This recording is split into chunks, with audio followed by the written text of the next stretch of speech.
I'm Kylie. And I'm Corey. And we are Lit Libations. Welcome, everyone. Welcome. This is our 10th episode. That's crazy. I know. It's been 10 weeks on this series. That's crazy. Kind of makes me want to cry a little bit because this is the end of our first book era. Yeah. Yes. Our ACOTAR era is almost to a close. And I am like... I know. It's going to be so different from here on out, I feel like. Oh, it is. I feel like. None of the books are going to be like this one.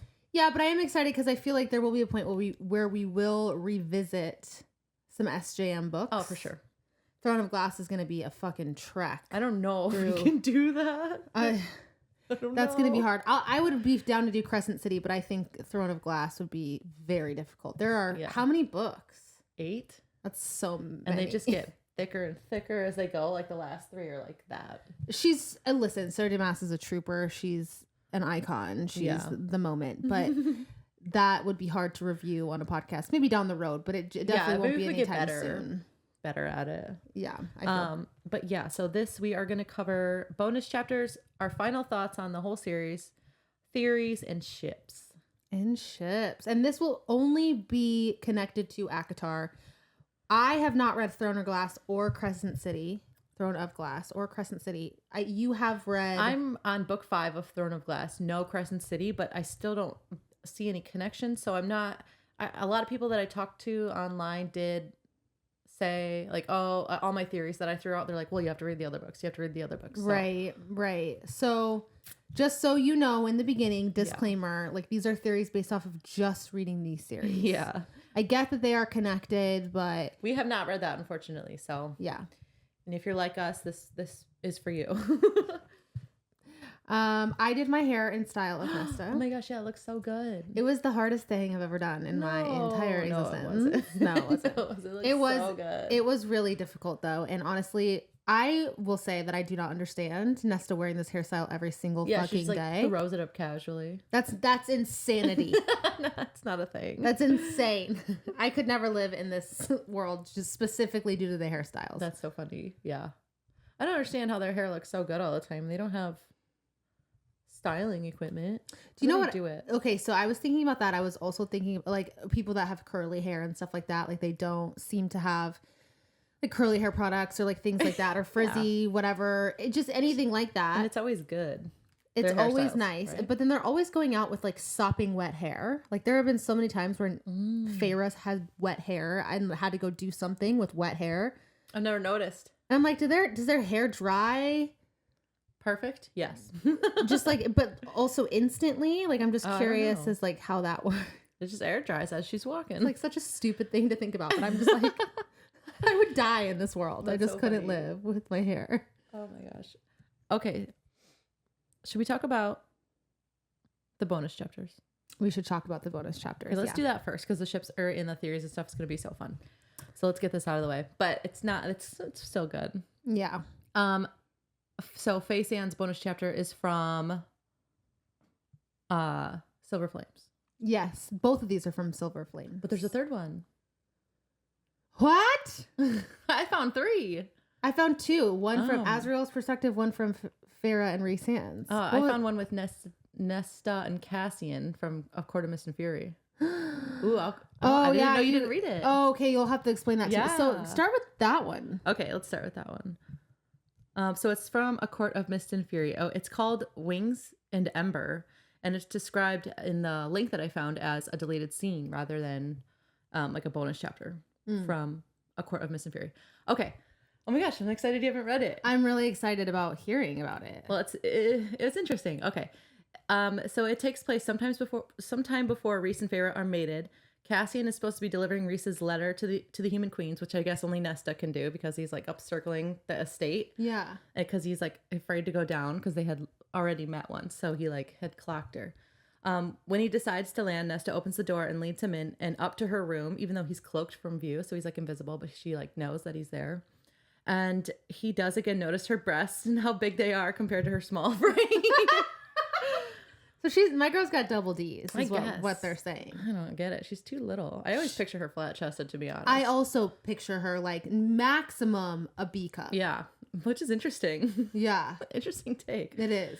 Nesta said, "You're 10 minutes late," when he uncloaked in her bedroom. And he's like, "Yeah, I have other things that I need to do." But he was really late because he was circling the state. And she's like, "Yeah, I heard you flapping around up there." They're bickering back and forth a little bit, as they do. And Cassian, like Azriel in his chapter, is like enthralled with the scent of her, that he wants his eyes to roll in the back of his head. So Cassian's enthralled with her scent? Mm-hmm. Interesting. Yeah. And I think he's really close to her, and he becomes like really intimidating, and his wings are splayed out, and he's like looking down on her, and he says, "There are other ways I can play nice Nesta Archer on."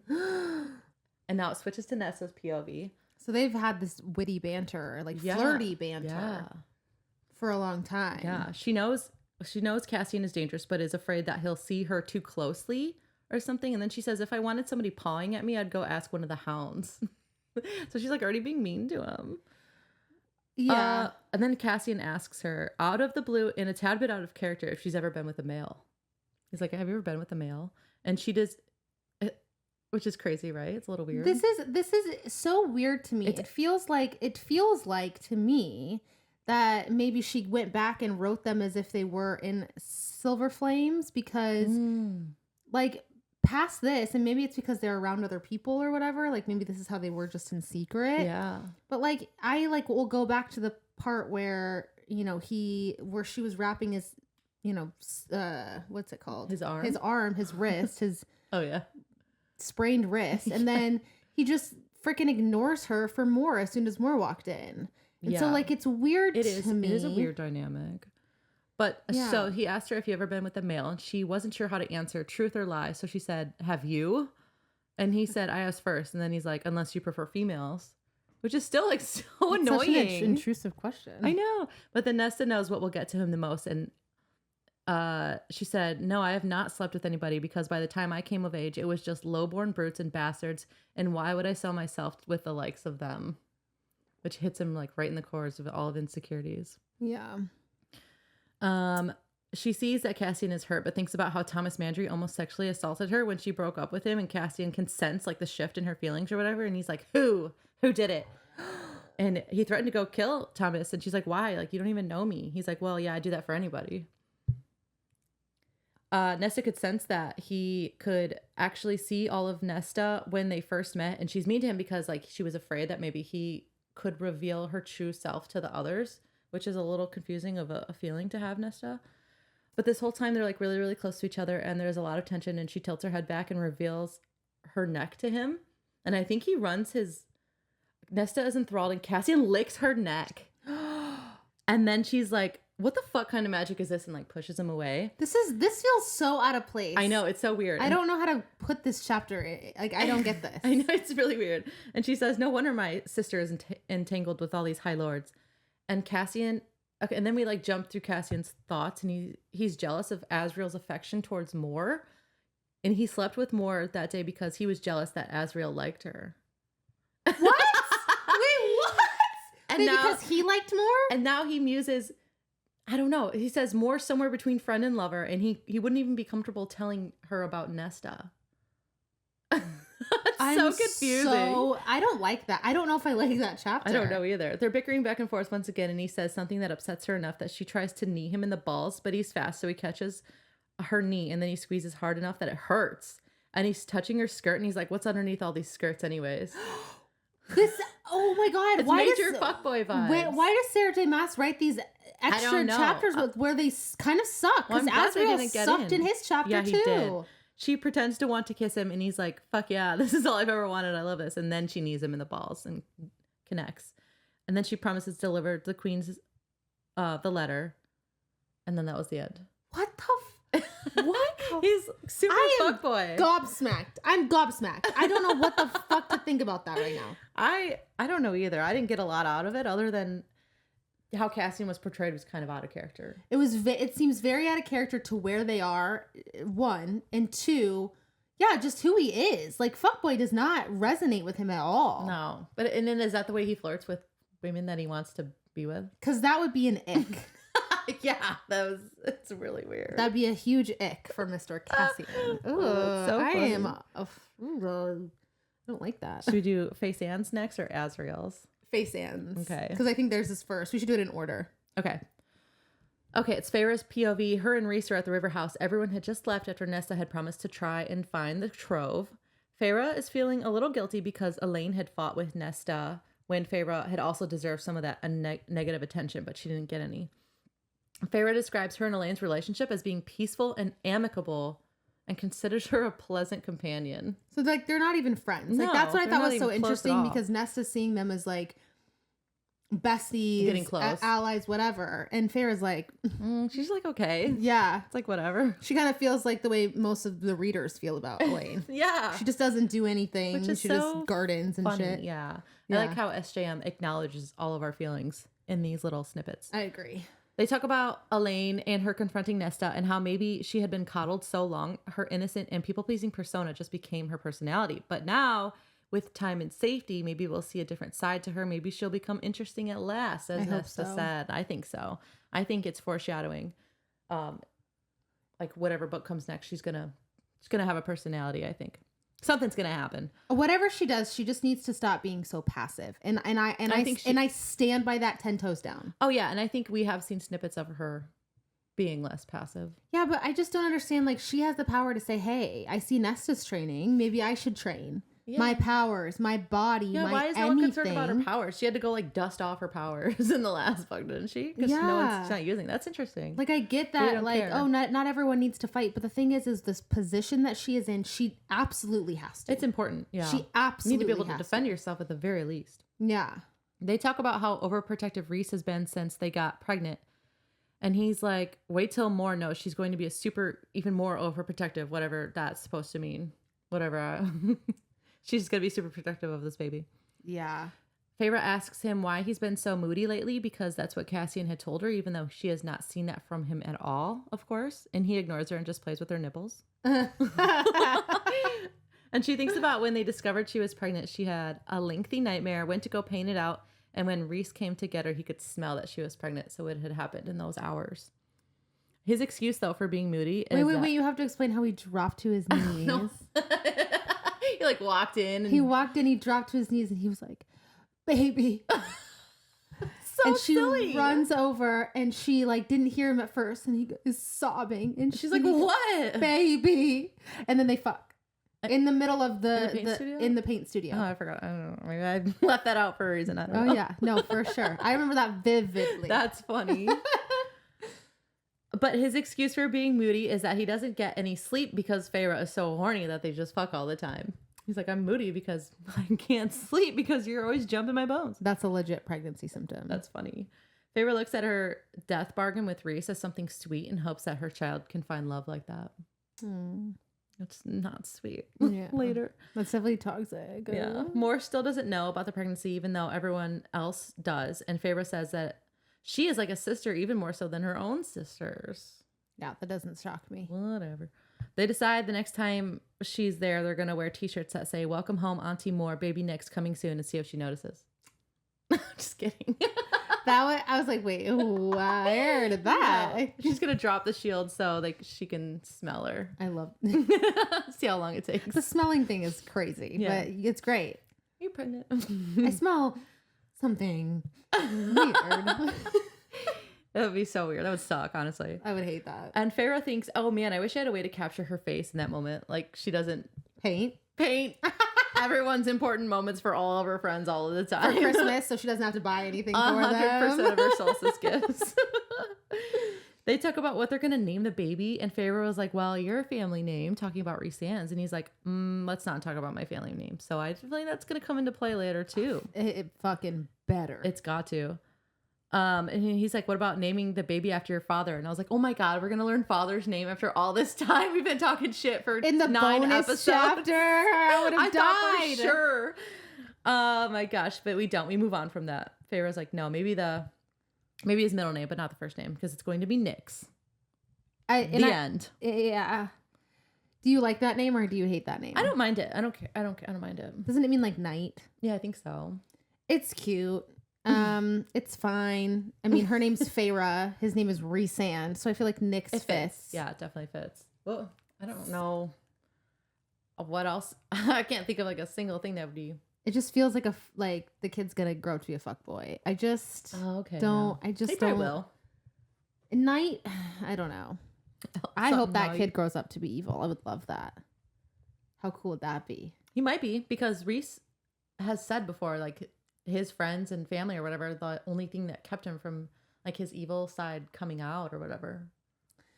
Well, yeah, but he should. I mean, if Nick grows up and for a good majority of his life has his family, I mean, I feel like he should be fine. But I feel like it'd be kind of cool if he goes all like evil, Lord Voldemort on their asses. Yeah, that'd be cool. But okay, so what did we get from this chapter? Reese's that they're last still name's family super name. Fucking cringy. Sorry. Yeah, they're really cringy, and I hate that we spent this much time on it already. But Reese's family name is very important. Yeah. Elaine's going to be interesting at last. Yeah, I agree. Okay. I think that's a good summary. Oh my gosh, Asriel. Okay. This one, it kills me. It is really bad. It kills me. If so this glad. is foreshadowing of his character, I am out. I feel like I got shot in the heart with an ash arrow. I hope not, because it is really weird. Okay, so it's after solstice. It's Silver Flames again. Everyone finally went to bed. Asriel is by himself, thinking about how he's been planning to win the snowball fight for a year now, despite Cassian having mentioned 6 times that he has a secret weapon. So he's just like thinking about the snowball fight. They do say that he's very competitive. Yeah. Which is so relatable in my opinion. Oh yeah, true. Oh my god. Oh, sorry. That was a really loud laugh. If people on here don't know, I am absurdly competitive. Very competitive. Yeah. Yeah. Then Az thinks Nesta will keep him up tonight. So like Cassian may be tired in the morning, and then he snickers to himself. That's true. But then also he won't be like weighed down because blue balls. True. Yeah. He'll like be rested and like all that satisfied. All the weight of like that whole situation will be lifted. Yeah, true. But he doesn't know that. But he snickers to himself. He's like, that's so silly. I spent more time on this than I care to admit, thinking about who would have won that snowball fight, and they never mentioned. Damn. I'm not even kidding. I spent too much time thinking about that. Because I was like... That's probably Asriel. Cassian's got a good, situation, but Asriel's probably thinking about it way more than the other two. Yeah, but like, he wants that Rhys-Sand's kind of a dark horse. I mean, I really was going through it. That's funny. Anyways, Asriel has been having trouble sleeping. Too many wants and needs stretching his skin is what they said. He's envious of Cassian and Rhys for having mates or for getting to have an archer on sister. Facts. He can't sleep. He won't even try. So he stays. And then Elaine is there with his solstice gift. And she lies and says she forgot to give it to him earlier. He thinks about how Elaine didn't get, quote, her mate a gift, but got him headache powder last year, which he stares at every night as he attempts to sleep. And he doesn't even use it. No, but Dude, it's he's so weird. It's so weird. She got him earplugs for all his time at the House of Wind, which is a funny gift. It was a good gift. He also got her something, but simply could not give it to her. Well, Lucian or anyone else was around. And she gasped when she opened it, and Asriel's shadows skittered away, and they always seem to disappear when she's around. Which I don't think is a good thing. I agree, especially with the second half of this chapter. Right. He got her a stained glass rose necklace, which she asks him to put on her, and she lifts up her hair to expose her long, creamy neck, as they said. Is she a fucking giraffe? Girl, you got a creamy neck. Girl, you got a long, creamy neck. I really like that. They have... Someone told me I had a long, creamy neck. I would just pass away. I'd be like, we are done here. This is not the compliments I need. End of our courtship. Have a good time. They have an elongated touch, and then Asriel needs to taste her skin, her mouth, her breasts, her sex. He needs her coming on his tongue. I'll be honest though, this is very like on par for how like Rhys-Sand and Cassian feel about Nesta and Feyre. I think the only difference is that we know. I think the difference one is the person that they're talking about and how they've set up those characters. Nesta had already had like tons of sex beforehand, and we know Feyre was getting it in a barn. Yeah, and also with Tamlin, like we knew that. We also knew that they probably reciprocated those feelings. Yeah. Yeah, no, it's a little too much too soon. But it's like the way that he talks about her like having this kind of sex with Elaine, who is like this pure angelic like innocent. It feels like like they set her up, the way they talk about her feels like she's a child. And so when he's talking about her like this, it doesn't feel good. It feels icky. Yeah, that's a good point.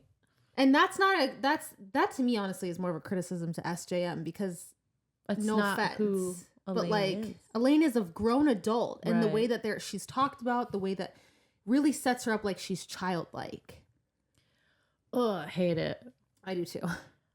He thinks about no. No. He thinks about how he jacks off to the sound she'd make when he entered her, when he would potentially enter her. Egregious. Oh, no. Yeah. Now she's aroused. He can smell it, and he thinks how he'd beg on his knees for a chance to taste it, which is a huge trend for SJM and her males. Banging on their knees. They're very dramatic. Yeah, really, truly.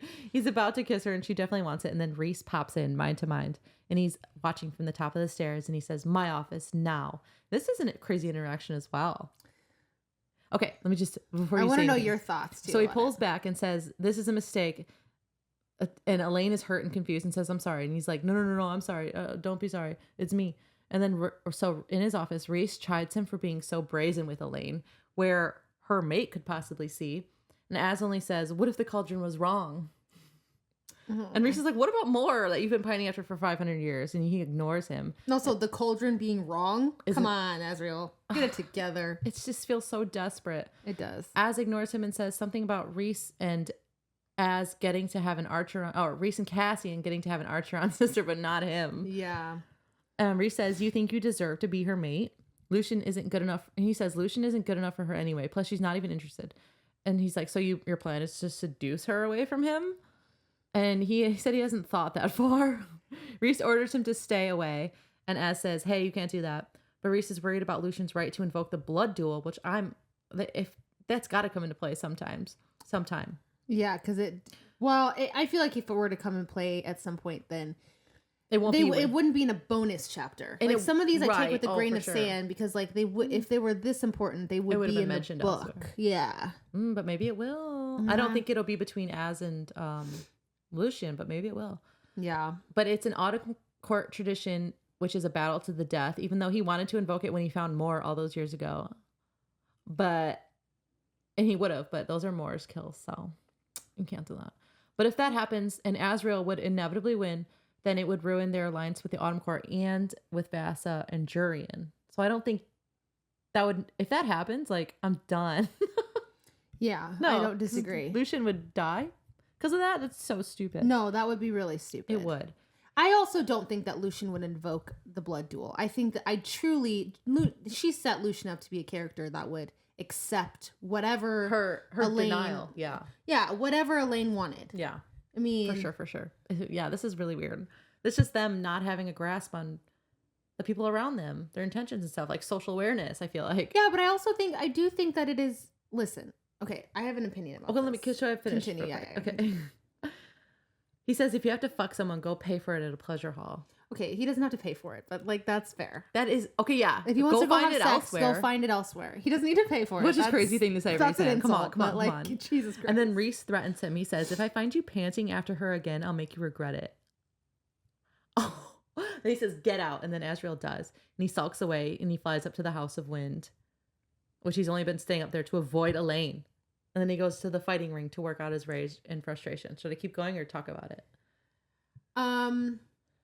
Yeah, we can talk about Elaine and Azrael. What do you think about that? It feels like he is jealous of Reese and Cassian, and like Elaine is the only other available one, so he's pining after her. And it also feels very lustful rather than love, and it also feels very immature, like he's just not matured emotionally enough to, because he's like, what of more for the past 500 years? Yeah. Yep. You can just bounce from a 500-year-old thing to, oh, all of a sudden I can't stay away from you. I think both of them. I think Elaine definitely has some sort of feeling towards Azrael. 100%. That feels clear. But I think it's a rebound because of Grayson, because she was so fucking in love with Grayson. She was ready to lay down her life with Grayson. Yeah. I mean, who knows what changes her body has gone through too. Maybe it's just like, and she's young, so hormones and emotions. Yeah, I think Can't that blame her. Azriel for her is a rebound. I think that Elaine for Azriel is a rebound. And I genuinely feel, I agree with you 1,000%. Like, I think it is lustful. It's And very I think, shallow. I think the way that, the way that Azriel views Elaine, for me, is very on par to the way that Tamlin viewed Feyre. Where it was all very like, put her in a box, keep her safe. She can't take care of herself. Put her in a box. I have to protect her. Yeah. Protect. And it didn't ever allow Feyre to grow. And it won't ever allow Elaine to grow. Whereas I think Lucian, just as a person, would have learned from maybe potentially the mistakes that had happened at the Spring Court. And allow Elaine to take on whatever the fuck she wanted to. But also, like, she just turned Fae. She has all this shit she needs to sort through before she can think about mating. No, and I don't disagree. I'm saying more down the line, but I still, I mean, Azriel still have been around her though for, I mean, what? It's been over a year that he's been around her, and he still views her as wanting to. I don't get it. I don't like her it at and all. put her in a box. Yeah. Like the way that he views her, like he won't let her try and go search for the trove in Silver Flames, because he's like, she's way too good to be like exposed to any of that. It's so weird. It's just so, like, why? That's a Tamlin fucking answer. Yeah, that's a Tamlin ass answer. And Amryn should have said something. Yeah, but it feels really weird. I don't think that they would flourish together. No, I don't think that they would bring out the best in one another. And I genuinely, just because they have like a weird tension doesn't mean that they would be good for one another. I don't get that ship. I really, truly don't get that ship. No, not long term. Short term, Sure. 100%. Yeah. Yeah, let them get it out of your system and then move on. That's what I think should happen. Long term, not away. No. Okay, so we're at the House of Wind. He went to the training ring or the fighting ring or whatever. And he finds Gwyn there practicing her sword work. And his shadows did not warn him about her, which is interesting. She apologizes but admits she was trying to cut the ribbon. When Azriel looks at her in this moment, he has to fight thinking about the memory of Gwyn he met at the temple, which is really sad. That is really sad. He doesn't see her as she is now. She says, "Happy solstice." And he's like, "Oh, are you kicking me out?" And she's like, "No, I just know you like to be alone." He's like, "Well, I came up here because I forgot something." And she's like, "At 2 a.m.?" And she was so amused that he smiled. Okay, hold on. So she asked how the party was, and her breath was visible, and one of his shadows dances with it for a second, as if it heard music. And out of nowhere, she asks, "Do you sing?" And he's like, "Why?" And she's like, "Well, you're a shadow singer, so..." Yeah. But he answers yes. And to avoid her next question, he tells her to try and cut the ribbon. And after she fails, he corrects her form, and then he leaves. And after he enters the stairwell, he can swear he can hear singing, and that is shadows saying back. That's different than skittering away. Yeah. He sleeps good that night after this interaction. Next morning, he goes to collect his presents from the river house and finds his gift to Elaine among them. So she didn't take it. She didn't accept it. His first instinct is to return it, but instead he goes to Clotho to ask her to give it to Gwyn anonymously. Then he says he doesn't care who gets it. He just wants it gone. Clotho sees through his sadness and promises to get it to Gwyn from a friend. Then she says she deserves something as beautiful as this and thanks him for the joy it shall bring her, which was really sweet. I love Clotho. Yeah, until fucking Gwyn finds out that it wasn't originally meant for her. It's so weird. Okay, and Azriel can't help but to feel good about that, even though he shoves the thought down deep where it glows quietly. It's Gwyn. It's Gwyn. It's very obviously Gwyn. And it shows even in their short interactions in Silver Flames where like I said, like he doesn't put her in a box, even though he's the one that saved her, saw her go through such tragedy. But I think he still sees her as that. He can't. Maybe he does for now, but even like, okay, sure. Let's say when they were in the right, when they were in the blood right, like he even said, we trained them well to Cassian. He's like, they will be okay. We trained them well. That to me shows that like, he's not going to put her in that box. He feels confident in her abilities. He feels like she's seen her growth and he trusts in that. Oh my God. And that's already miles ahead. I just got chills. No, that's so good. Miles ahead of how he sees Elaine. Yeah. So, that is going to die out. They're going to see it through. It's going to break apart, whatever, or it's going to die out before anything happens. And it's going to be Gwen. I hope he doesn't even have anything with Elaine because I want Gwen to be the choice. Me too. I don't want him because if he does something with Elaine and then goes to Gwen, it'll feel like a second choice. I don't like that. Him just like, oh, well, giving the necklace to Gwen was just like, it feels so immature. It feels like he needs literal growing up to do. He does, I think. Yeah. He does. For sure. Fucking hell. It's kind of funny. Okay, so we've talked about that ship. We've talked about, Azriel. What about Reese threatening him? We jump back to that real quick. Dude, shout out to Reese for being finally being a good friend to Lucian. Yeah. Oh, true. Good point. Listen, I don't fault Rhysand for this because I kind of agree. Okay, yeah. And I think he's giving him a bit of tough love because he sees the way that we're seeing it. Yeah. Where he's like, this isn't, what the fuck this are you is doing? like Surface. Exactly. Like what are you doing? You're acting on these feelings that are going to hurt people and it's not going to go anywhere. Well, and after 500 years of dealing with bullshit, I think that they're finally fucking fed up with Azriel's shit when it comes to love. I was going to say, like, when he threatened him, it didn't feel like that was the first time. Like, maybe they have done this before because Azriel's been acting like that for so long. Maybe. Or maybe, yeah, they're just fed up. Maybe, yeah, it could be either. Yeah, I would be fucking fed up. Me too. Way long before now. Yeah, I would have snapped at him way, way, way earlier. You need to settle this with more because family dinners are getting awkward. The thing is that should have been a precedent that was set day one because it was so clear from day one that he had some sort of interest in her, at the very least physically. Yeah. Ugh, it's all and like from the messy. second that she mated, like that's when they should have been like, you need to step the fuck back. Period. Oh, for sure. That's a lot because at least for a while. Yeah, she had just turned. She has so much going on that she has to work through. I imagine, even though on the surface she's dealing with everything really well. I agree. It's all so new. So, what do you think will happen to Miss Elaine? Who do you think she'll? I think it'll be a ship-wise. I think it'd be a good. If I'm hoping Lucian, but if not Lucian, I don't know. So I do think Lucian. I've heard theories online that people think that she'd be good with Tamlin just based off of how Tamlin treated Feyre. I think and just like how he wanted more of a housewife, gardener, cook, and she'd be extraordinaire. And that's what she would want. She would like that peaceful life. Sure. Ooh. But I also feel like that would enable no growth from Tamlin. I feel like that would not be beneficial for Tamlin.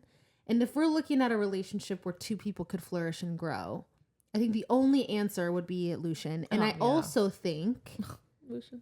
I also think that Sarah J. Maas is not going to put Elaine in another fucking love triangle. There's no way. What if the cauldron was wrong and it was Tamlin? Azriel. I just don't see it. No, me either. Especially with how she set up Gwen. Gross. No, yeah, I don't like it at all. And it's just too cliche for me. Like the three of them getting an Archeron sister. Yeah. Well, and the other thing too is it's like, well, we'll see an example of a rejected mating bond. I think that we will see an example of a rejected mating bond, but I do not think it'll be Elaine. I was gonna say, yeah, we haven't seen that yet, have we? No, and I don't think it'll be Elaine. I think Lucian is too precious as a person, and I think that he's garnered so much attention Sarah J. Maas would have to pair him with someone who is perfect in order for that to work. Yeah, and I could see her writing something good. But even so, the way that they've set up mates, it's like even if he ended up with someone perfect and she ended up with someone else, like he would still feel everything from the lingering mating bond. And it's like, you just can't I just don't like it. Some people say that they think that she'll take over, like Tamlin will die and that the Spring Court will go over into her, like the magic will transfer to her because she's supposed. Well, because the way that they've set her up, she's not staying in. For sure, she's not staying in the Night Court. I do believe that. That maybe she would be set better for Spring, and that maybe the magic will. This is a theory I've heard. So Tamlin will die somehow. I mean, who knows? Well, I hope he gets a redemption arc. He'll die. The magic will go to her, will pass to her, because we already know that like it doesn't always go to family, and he also doesn't have any family. Oh yeah, it jumps. Yes. Weird ways. Yeah. And in her attempt to fix the spring court, she'll need Lucian, or Lucian will help her just out of the goodness of his heart, because he also knows the spring court. He's been emissary for that's like hundreds of years. And then they'll fall in love that way. I like it. But I also think that Lucian, I don't know how that would work, because I think that at some point, obviously Lucian and Helion are going to have some sort of reckoning as father and son. I personally think Helion's going to kick it. I was thinking that too, because Helion has nobody. He's always showing up to places by himself. His death wouldn't affect many people outside of Lucian inheriting his title. And the Lady of the Autumn Court. Oh yeah, she would be really sad, but she chose. She made her choice. That would be so interesting to me, because I also like so if Helion dies and then Lucian has to take over the day court unexpectedly, like I think I could see that as well. But then if Elaine's in the spring court, being the high lady of the spring court, and then Lucian's in the day court, like they couldn't maintain a relationship. The other thing, are day court and spring court back to like bordered? No. Oh, day court's they like could do it way, if they bordered it. I think it's autumn court. That makes sense, yeah. And not to mention, though, too, that what I would like to see is Baron fucking kick it, as well as Eris's siblings.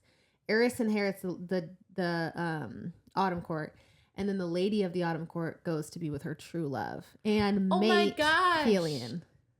I would love that. I would also love that. But I feel, okay, so Eris is seeking out a partner, like to be strong with, right? Yes. Because he wanted Nesta.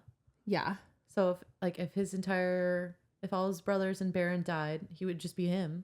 It would just be him, but he also, I mean, he could find a lady. I'm sure. But like, will it be significant, or will it just be like somebody? Well, we could talk about Eris if you want to talk about Eris. No, let's move on. Or do you want to? Yeah, we can talk. I think Eris, I don't know who he'll marry. I don't know who he'll end up with. I think it'll probably more than likely be someone that they bring new in. And I hope they bring him with someone, because I am so heavily rooting for an Eris redemption arc. It's honestly insane. It's okay. Yeah, let's get into it, because Eris doesn't even need a redemption arc. He hasn't done anything. He hasn't done anything. And I stand 10 toes down on that. So when Moore's family dropped her off at the Autumn Court border and they found her, he said, I imagine you don't want to be here, right? You want to be stuck here? She didn't say anything. And he's like, that's what I thought. No one touches her. We're leaving her. He leaves. Yeah. And he contacts Azriel. No, they never confirmed that. Are you sure? Yes. Okay. I mean, maybe he did. Maybe potentially. I feel like there was a line that said like, how do you think the Shadow Singer found her or something? I don't know. I couldn't find it either. So if you know for sure, like let us know. Maybe he had intention of contacting Azriel. Maybe he contacted Azriel through a third party. But then like it never came out. Maybe yeah, like someone else didn't. Because how did Azriel find her at that point? Maybe it was through a third party. Well, and he also said a line that was like you're not telling the truth, or like someone you know is not telling the truth. So it was like, and I was like, is Azriel the one? So maybe like Azriel, they did contact him? Potentially Azriel didn't even know, depending on who the third party was.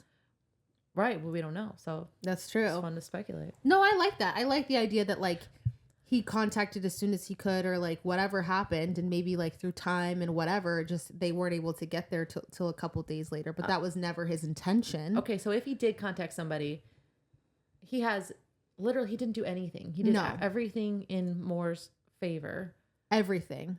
So the fact that everyone looks at him like as the villain, like what's up with that? Is it Moore's like truth powers coming into play? See, but if this would make me absolutely despise Moore if her truth power, like if she has the ability to see the truth of this whole situation and know the truth, and has just condemned a man who has done literally less than nothing to her, would be so outrageously horrific. I think that might be what's happening. Then she deserves to be in the fucking Court of Nightmares then. She would fucking thrive there, because that's despicable. I'm sorry, that's Yeah, I mean, Despicable. every time we're in her POV, she's talking about how cowardly she is, and she can't even speak when she's around them. Yeah, but that's intentional though. That's what's so crazy. That's intentionally damning someone at that point. Like that's not even just like her like that's literally her intentionally damning damning them. That would be so upsetting. That makes me like viscerally angry. That makes me like not want more to have anyone at all. She doesn't even deserve a happy ending at that point. I will say he does ask about her a lot. He can smell her lingering scent. Who, Asriel? Eris. Eris asks about her every single time.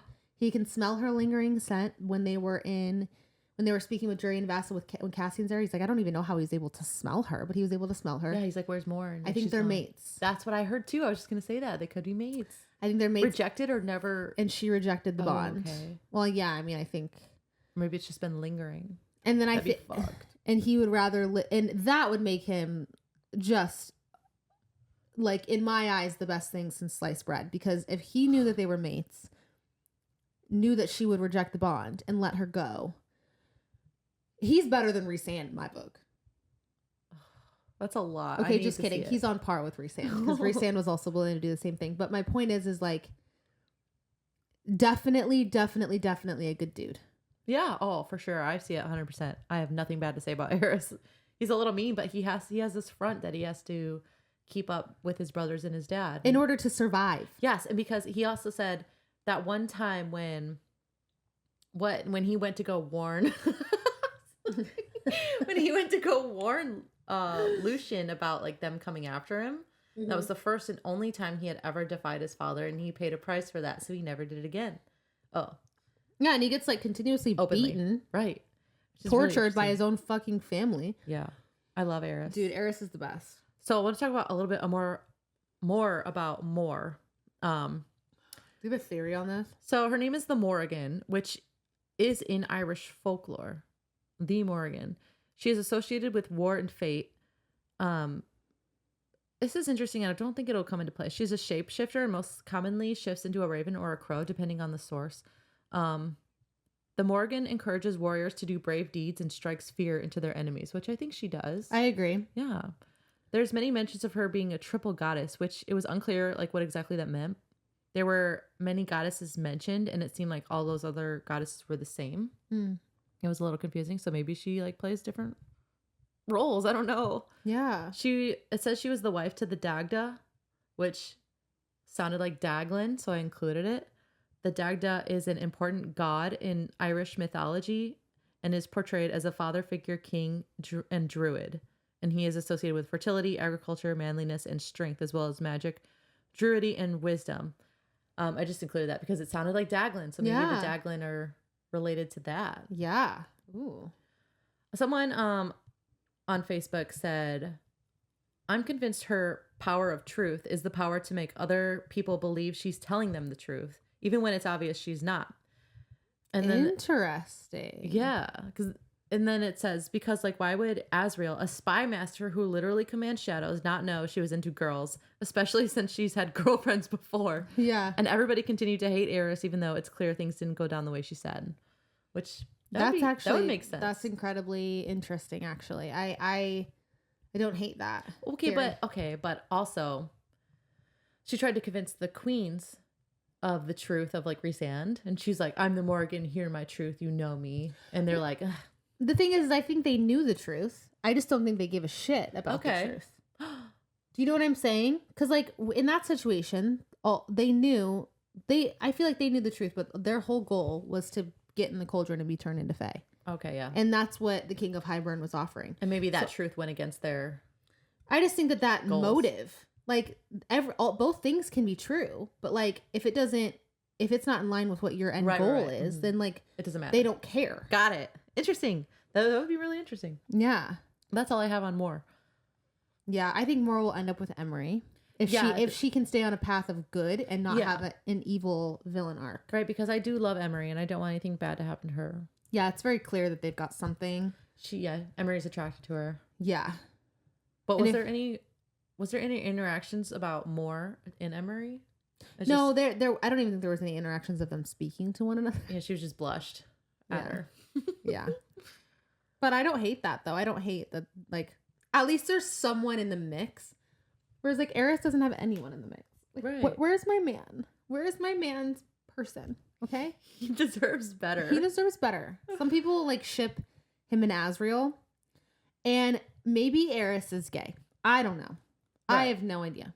That was one of my theories that like Real could recognize Real in terms of Eris and the Morrigan, and like his gaydar was so good because he's also gay.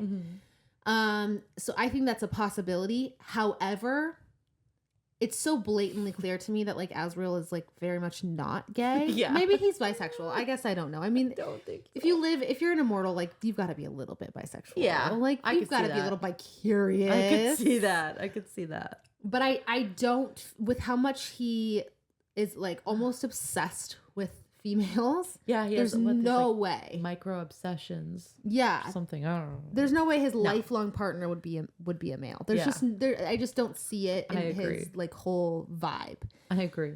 So I don't see them getting together whatsoever. That's like not a ship I see, but it is a ship that's out there. Yeah, and it's interesting still, so. It is interesting. It's kind of funny too. What about Nesta and her queenliness? I have a couple of things. Okay.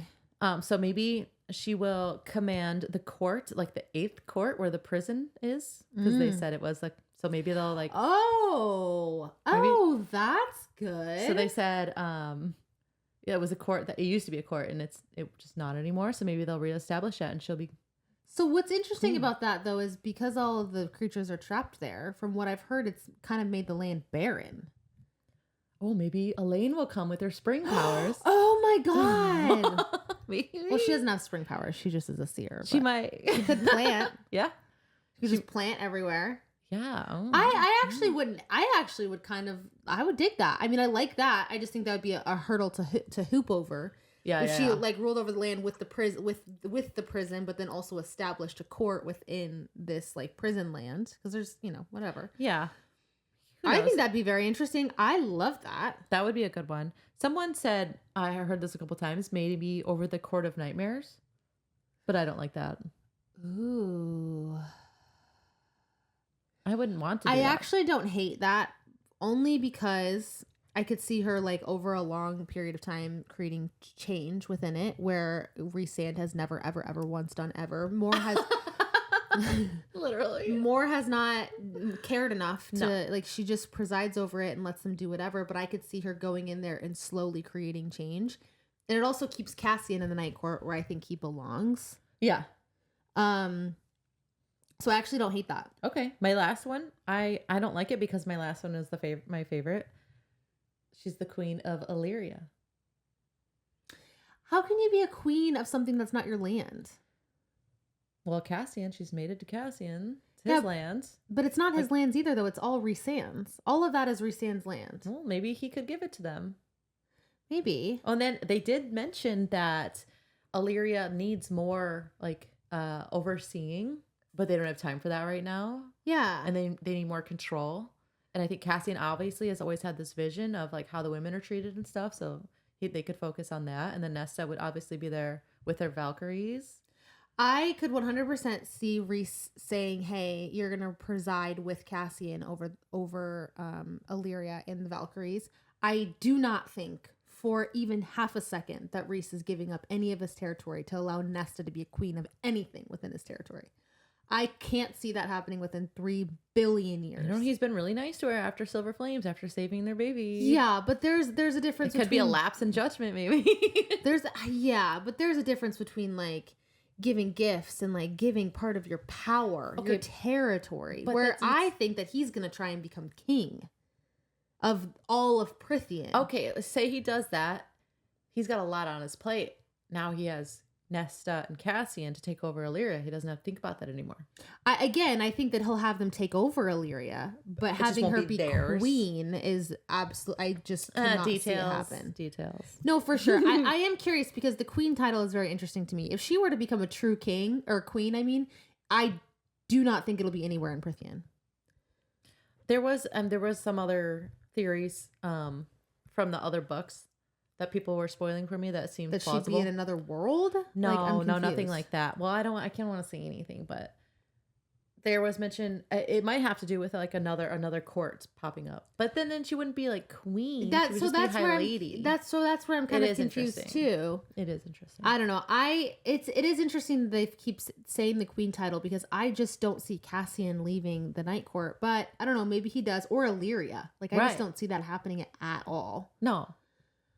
So that's interesting to me. Like where would they stick go? Close by. Who knows? Who knows what will happen? Yeah, maybe I could see them ruling over Highburn. I really could see it. But their people suck. Their people suck, but also so do the Court of Nightmares. Also, raising another Illyria court would be sucks. Illyria would suck. No one lives at the prison. Yeah, no one. She doesn't even have people to reside over. She's like telling the prisoners. She's giving them therapy. Yeah, they have a rehabilitation program in this giant prison. They'll be her court. Ooh, that'd be good. But they can't leave her court. They're just like, you're trapped within my court. Ooh, I like it. Ooh, that would be horrible to reside over. I kind of like it. She'd go crazy. Okay, who's next? Rhys. Rhys-an. Got a lot to say. Okay, you go. So you start.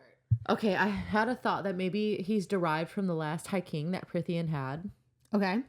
Because if those hounds in the Wild Hunt were their hounds and that's his beast form, is that hound, like maybe that can be connected somehow? That wasn't the last king though. That was the Daglan king. So that was the king prior to. So there was the Fae king. Yeah. So he didn't have those beasts. Oh, okay, so it was different. The Daglan king. Okay. Like prior when the Fae didn't even rule. The Daglan and that's those are the hounds that went on the Wild Hunt during that time to hunt Fae and humans. So how is that connected? How could that connect? The only thing that I can think is that like these hounds were just going around also potentially like without cause or without permission, maybe mating with Fae and creating these like hybrid hound Fae. Ugh. And that he's maybe a derives from that, or maybe like, I mean, I guess you take on this form that they take on, this beast form. It confuses me because it's like, is this something that they just like think up? Right, and like what of the other High Lords? They all have different beast forms. Where does it come from? Where does it all come from? Right. Is it something that just is like passed down through these beasts that were roaming the earth prior to all this? Or like what's the connection? Because I do think it's strange that these Daglan hounds are the same beasts in the Court of Nightmares as well as Rhys's beast form. It's just so crazy. Like there's really got to be some sort of connection there. I'm going to keep going. So Rhys is half Fae and half Illyrian. His tremendous power doesn't make sense. He should be less powerful than any other High Lord because he's only half Fae. Yeah. But he is powerful enough to reforge the cauldron. There's theories that his ancestors include powerful beings that are part of the Throne of Glass world. But I don't know. I've not read those. But say he is descended from like some ancient and powerful being that was maybe the Daglan. That was considered evil. The Daglan. It would explain his beast form, his constant fears that he doesn't deserve love, and that he will be perceived as evil from the world, and his immense power. And also maybe like those things create an evil side to him, because let's be so fucking for real. He does some really shady shit. Yeah. Yeah. Like he does so much shady shit. And I feel like it's almost like Dr. Jekyll and Mr. Hyde. Like it feels to me like he's fighting it. I believe that. I could believe all times. That's interesting. So we know that Meryl is researching the possibility of other worlds because Rhys might be Rhys might be the reason for that. Maybe he's curious about other worlds because he knows that Amren came from one. And according to someone on Facebook, and I'll name her in a second, SJM has made a comment in the past that Rhys is essential to understanding the universe, like the Massiverse, whatever that means. So he's a very important character. Interesting. So the girl, she went, like, this post was just really long on Facebook. Her name is Elizabeth Keys. She said I could mention her. She said? Mm-hmm. Oh, I love that. I was like, can I fucking talk about this? Her Insta handle is @tiny and terrible. So listen to this. She has spent many hours reading and rereading, tabbing, annotating, making spreadsheets, and making a master theory document. So she has a lot of interesting thoughts and theories. Oh, I love that. She's like, if you ever want to talk about it. What a girl. I know, it is really crazy. And she seemed like interested in talking more about like theories and stuff. So maybe we should have her on. Ooh. That's a good idea. That would have been fun. Maybe we'll do another bonus episode later. Yeah. So we know the High Lord air magic transfers to one of the sons, but what is the origin of the High Lord magic? Is it just like the lands needing like kept? That's a great question, because all they say is that like before the one king, Fionn, they had cut the land up in courts which were the precursors to the 7 courts. So maybe they divided that power into 7. The king's power? I could see that. I don't know. Oh, that's genius, actually. But I don't know. It might have something to do why we haven't learned his family name yet and why he doesn't use it. I agree. That's all I got on Reese.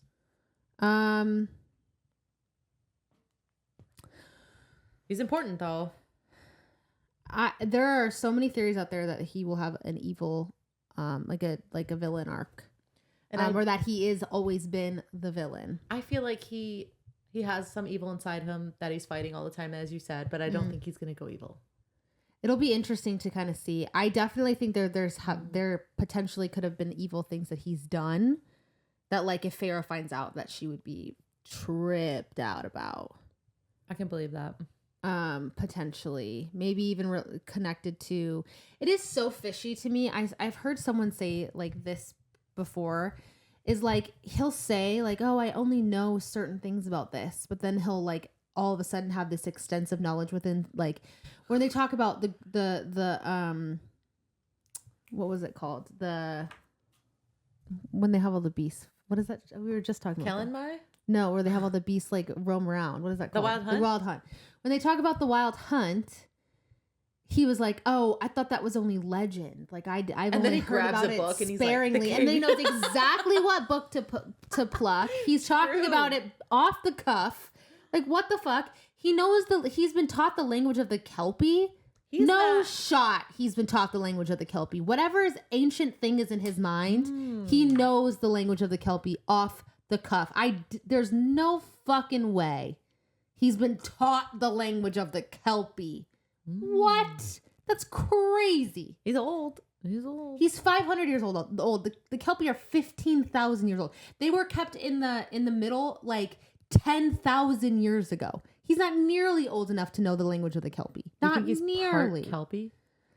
No, I think whatever ancient power roams within him has this knowledge, which is why he knew the book would have a language that only Amryn could understand, which is why, he probably was able to make friends with Amryn, and like why he has these like knowledges, like these things that he knows, why he probably knew that the King of Hybern was going after the cauldron in the first place.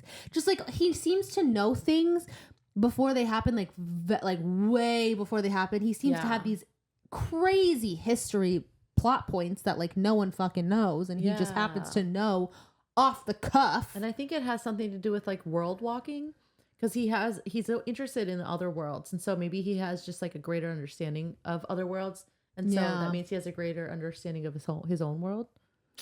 Potentially, but his whole thing is just very interesting to me.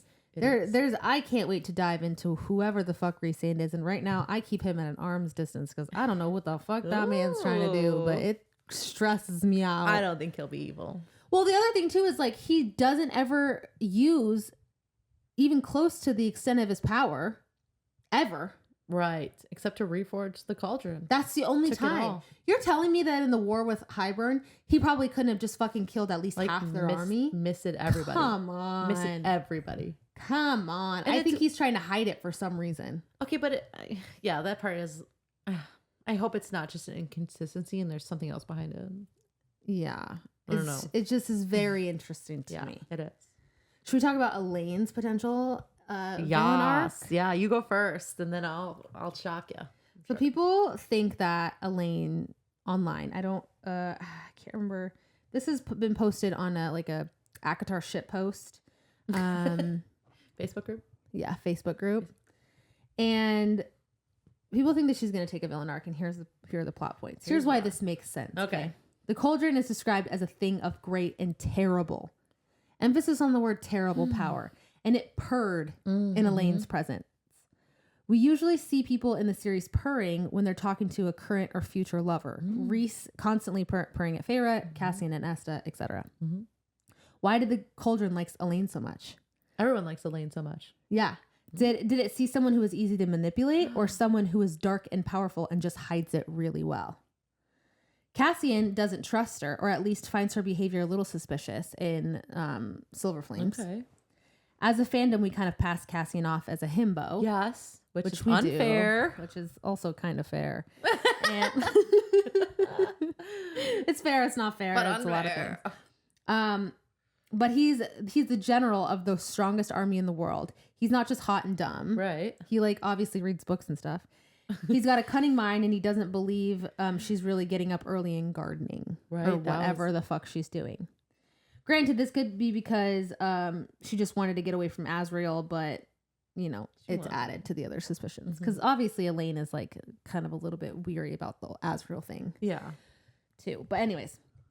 Elaine is mated to Lucian, the clever fox, which means his match, which means she's his match, which means she's likely just as cunning as he is. Yeah, that's good. I was gonna bring up why did they mate? Why are they a match?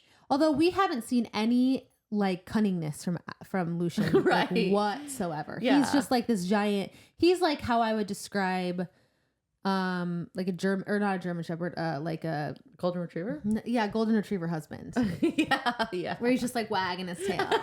Yeah, just everything's on his sleeve. His heart is on his sleeve. Yeah, I haven't seen it, but whatever. Maybe we just haven't seen it. Maybe. Azriel's shadows disappear when she's around, not lighten like they do with the other members of the inner circle, or sing and dance like they do with Gwen. They vanish. Right. They hide from her.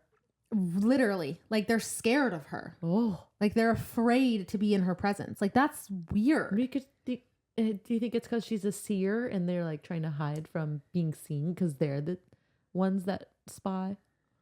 I guess I don't know, but it still just is weird. Just trying to find theories. And the bonus chapter says that they'd always been prone to vanishing when Elaine was around, and they skittered back when Elaine sucked in a breath. Oh, specifically when she sucked in a breath. Oh, so they didn't want to get it sucked up. Yeah. The shadows always have and always will keep Azriel company, but they vanish around Elaine. I don't think they trust her. Do you know what else? Do you know who else the shadows vanished from? Koschei. When they were all literally in Silver Flames, when him and Cassian were there and Koschei showed up, his shadows vanished. So they're one in this. They're alike. Like calls to like. Like calls to like, baby. Maybe they're no, they're not. They're gonna mate. Elaine and Koschei. The cauldron was wrong. Koschei's her mate. Can you imagine? No. No. In Silver Flames, Elaine tries to gaslight Nesta when she goes to see her at the house, and then again at Solstice. Why? Is it a strategy? Pick a fight with Nesta and take the focus off herself? Because she did. She did. Okay, she totally did. What do you mean? I don't remember. She just was instigating her at every turn. At every turn to make Nesta seem like she's just the worst. Did she pay you again to be here? Did she pay you again to be here? Elaine knows, she observes everything. We see how observant and Cassian clocks that. Yeah. We see how observant Elaine is. And then when she goes to the House of Wind, I feel confident that she knows that Nesta is insecure about Elaine's relationship with Feyre. And so then out of nowhere, she's like, Feyre said this would happen. It's just those instigating comments. She knows exactly what to say and when to say it. Exactly how to push those buttons. Mm-hmm. It's it feels a little bit... That'd be so cool. Not a single person in the Night Court sees Elaine as anything other than pretty and uninteresting. Well, this person goes, well, not true. Azriel sees her as bangable, which I thought was really funny. At the very least. It's the perfect cover for her sneaky behavior. She's viewed as weak and fragile, but by the entire inner circle. It's her true master telling her that he sees the true strength of who she is, that he sees more than Elaine as Elaine. Koschei? Yeah, potentially. How did Briallen and Koshte constantly know of the inner circle's moves? Elaine's two best friends are spies trained by Azrael, and Elaine sneaks up on the group more than once. Again, no one notices or cares to notice Elaine. It would be so simple for her to spy on them. Mm-hmm. She's snuck up on them more than it, just completely surprised them. No one's able to do that. Why did she reveal herself though? Maybe she got all the information she needs. Yeah, when Nesta retrieves the harp and communicates with Briallen, Briallen says, "My spies have told me who your friends are, the crippled Illyrian and the half-breed. We found out later that Emery's cousin, Bellius, told her about Emery. But how did Briallen find out about Gwen?" Wait, start over? Okay, start that one over. So when Nesta was going to retrieve the harp, she communicates with Briallen when she touches the harp. Yes. Briallen says, "My spies have told me who your friends are. The crippled Illyrian, Emery, and the half-breed, Gwen." Oh, yeah. That's who she was referring to. My spies. Okay. And she goes, "We later found out that Emery's cousin, Bellius, had told her about Emery. Of course. But how did Briallen find out about Gwen? How did she know about the half-breed?" Wait, because she's in the library and she never leaves the house of wind. Ooh, that's good. She literally has never left that mountain of the house. Like, she's never left Except for place. that one time when she got captured. Yeah, but that was after the harp. Right. So, from Elaine, potentially, who fewer than 100 pages earlier said that she was very happy to hear about the Valkyrie business. Because so we know that Elaine knew about Gwen. Okay, that's good. Elaine gives Azrael noise-blocking earplugs during solstice. I mean, it could be just passed as a funny gift, or it could be not only endearing herself to him, but making it easier on herself to sneak around. That's funny. I like it though. I do too, because it's like the perfect cover. It's the perfect cover. Yeah, because and maybe she's flirting with him because she wants to get him off his guard with her. Because he hasn't looked into Aleutian, which means that he probably doesn't know much about Elaine. That would make sense. He doesn't look specifically into her movements because he feels like it'd be a conflict of interest. Which we did talk about that. Like, that's not a good shadow singer. Spy behavior. Okay, at the end of ACOTAR, Elaine invited Lucian to Valaris. They had a conversation that we didn't see. What happened between the end of ACOTAR and ACOFAS? Mm-hmm. That made Elaine suddenly not interested. Could it be avoiding not only the sticky little mating bond, but also his all-seeing eye? Ooh, Lucian. Oh, that's good. That whole thing had me convinced. That's good. And listen, so this actually goes into my theory. Should I go into my theory? Is it about Elaine? Yes. Go. And like the whole outs of it, and potentially Koste. Mm-hmm. So I don't know when it happened. I really don't. I mean, it could be as like during the war. It could be shortly before, after, whatever. I don't know when, but I do think at some point we know that Koste is able to speak on the wind to people pretty much anywhere he wants.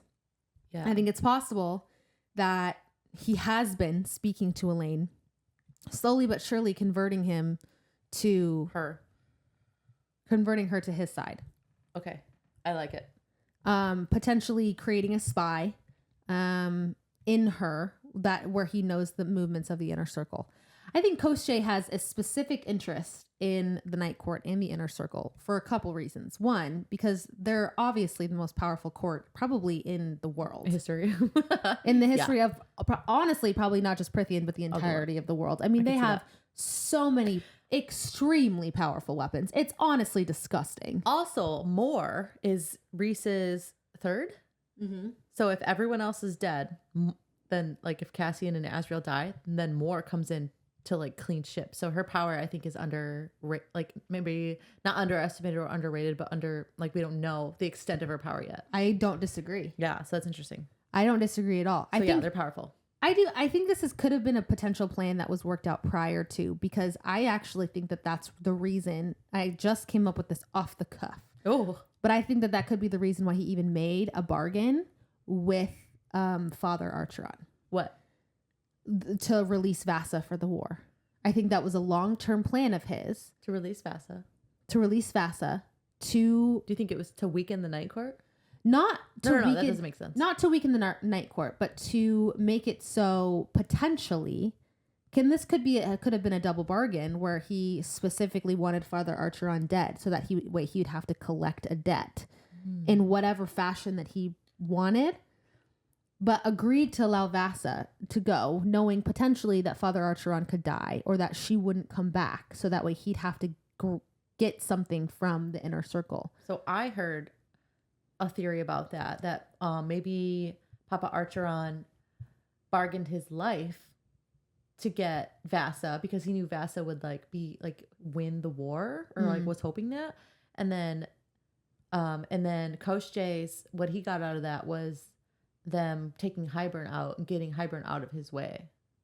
But out of his way to do what though? Like what was Hybern going to do for Koschei? What? If anything, like he could have used Hybern. Do you know what I'm saying? Just like he used Briallen, but do you know what I'm saying? Like, yeah, this is why I think I'm like, okay, that bargain. I haven't found anything that I like. Yeah, I don't know exactly what the bargain was, but whatever he bargained, the father wasn't able to pay, and we know that like in order to pay for something like that, potentially you have to pay with a life, and I don't necessarily think that means that there has to be the death of someone to pay for a life, but maybe a replacement of Vasa. Enslavement. Like he gets a life. We know that he likes to collect girls or women, and turn them into birds for whatever fucking reason. Whatever goes. Oh, I have a theory about that. Okay. Are you done? Keep going. Oh yeah. So I think that eventually he'll beckon Elaine to come to him, knowing that the inner circle will come to collect her, to try and get her back. And he'll try and find some way to get them to find a way to free him or do what they need to do to free him. There will be a bunch of insanity that ensues. Yeah, I feel like Nesta has the power to free him. Yes. Maybe she would do that. She doesn't have the power anymore. She gave like 90% of her power back to the cauldron. Yeah, but she still has power over the trove. Yeah, that's fair. But they need the cauldron. Not the only reason they needed the trove. Briallen needed the trove was to get to the cauldron. But she wanted the cauldron because to become young again. Right, but the cauldron is also the thing that could free Koschei. Okay. Or they're the only thing that can free Koschei because their ancestor is the one that trapped their Fae ancestor potentially could be the one that trapped Koschei. So they have like a blood rite or something? There's some sort of blood ritual, something to where maybe Elaine is a willing sacrifice and that's why they're going to get Elaine. And maybe her death, her blood will be the only thing that can trap him or, release him. Oh. And so they come to save her and release her obviously from her little mind thing. And with ataraxia, Nesta or Elaine, whoever, kills Koschei. That'd be cool. In the process. Because obviously we know that ataraxia can kill even a death. What if it all played out like that? It'd be such a boring read for us. Dude, I would kind of be like hype in my room because I'd be like, oh, I guessed all of this. I guessed all of this. All right. So to add on to that, are you done? Yeah. Okay. Oh my gosh. My eyes are so dry. Koschei is actually from a ballet. And I know SJM pulls a lot of her like characters and themes and stuff from ballets. She likes dancing. Okay. It's called The Firebird. Okay. Vasa. Okay. Which is very similar to Swan Lake. In the ballet, there's an egg that has Koschei's soul in it. In ACOTAR, Elaine gets a vision of a box with a stone. Yeah, the onyx box. And maybe that's the stone with his soul. Why is she getting visions of his soul? All right. This is a theory of Elaine betraying the inner circle to be human and this to be human.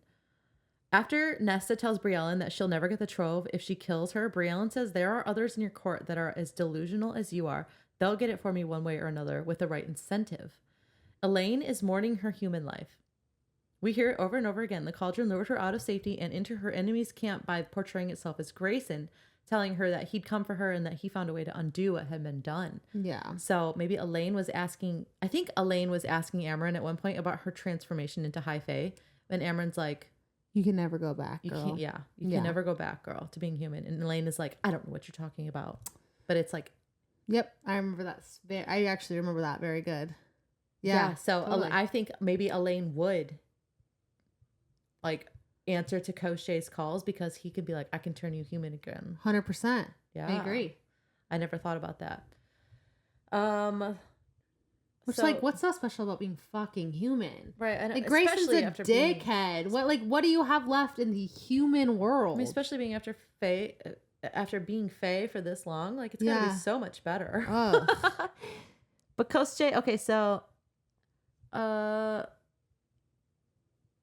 I think that's all I have on Elaine. But so I think if he incentivized her with turning human, she could definitely, not even with an evil intent, just selfish intent. I don't disagree, but I would kind of like with the way that she observes and the way that she kind of moves and like even beforehand, if maybe she did have a little bit of like of the Reese syndrome where she's got a little bit of Dr. Jekyll and Mr. Hyde, where maybe she is a little bit not so great. Maybe I hope so. That would be grew up envious. Cool. I would love that. Of Nesta. Envious of Nesta, envious of Feyre. And maybe like had a little bit of spite and anger and resentment. It's all just like that's just cultivated. Fueling, yeah. Like building up inside of her. 100%. Oh, I would love that. I would too. And this is all the act of like the dumb girl that like, you know, those like girls that always act like they just like don't know anything and everything to get a male's attention. It's like the same vibe. The pick me girl. Yes. Maybe she's acting a pick me girl. It's very intentional, but to get everyone's guards down. I love it. I think that would be so. I would love that. I would too. That would redeem Elaine so much. I think it would definitely like show.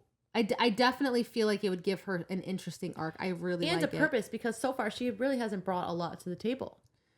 And if she had been leading up to that, that would be so cool. That would be the coolest twist ever. I would love that. I would really enjoy that as well. Although I would feel very, very, very, very, very bad for Lucian.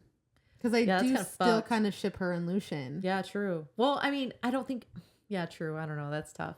Could you see her like seducing Asriel to maybe doing, if she does have a villain arc, to doing some stuff on the dark side? Mm-hmm. Too? I think Asriel is... I think he... yeah. Do you know what I'm saying? Yeah, I think he could be manipulated. I agree. For sure. Especially after that bonus chapter.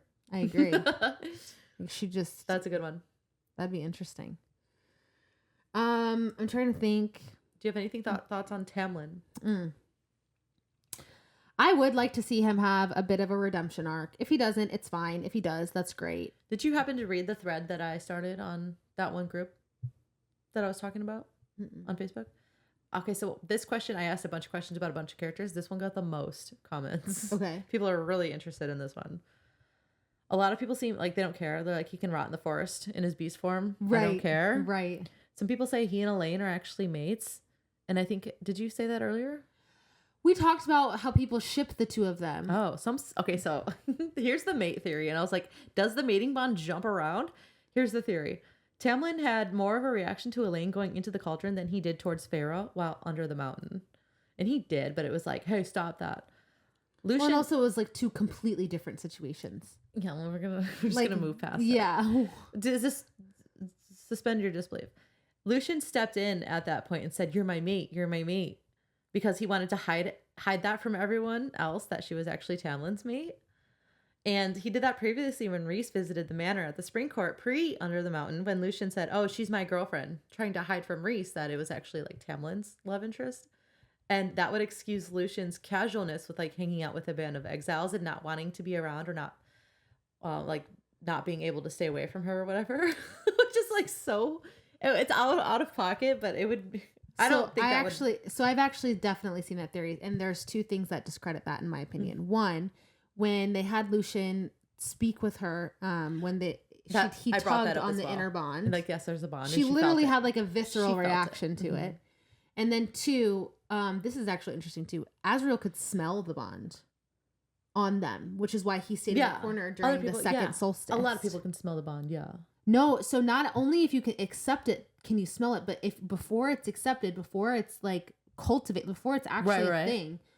This is also interesting too for Asriel's sake.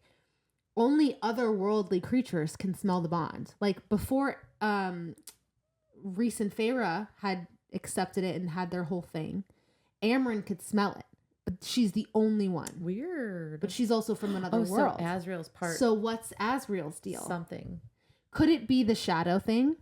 We don't know. But is it that maybe he's part of a Some other world? That'd be cool. That would make sense. Because he could smell that bond. That'd be cool.